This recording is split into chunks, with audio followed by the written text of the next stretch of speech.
इस्लामी साल अंग्रेज़ी साल के बनिस्बत 10 दिन छोटा होता है और इस तरह 36 साल के बाद एक साल का फ़र्क पड़ता है।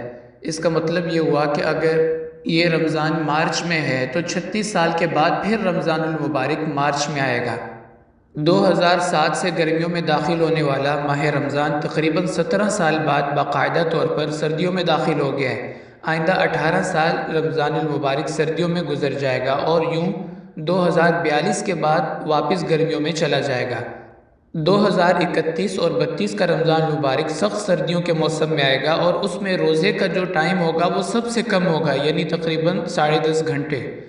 और मज़े की बात यह है कि 2032 वो वाहिद साल है जिसमें रमज़ान मुबारक 2 मरतबा आएगा, एक दफ़ा शुरू में और एक दफ़ा आखिर में। यूँ मुसलमान उस साल 40 रोज़े रखेंगे अंग्रेज़ी साल के लिहाज से।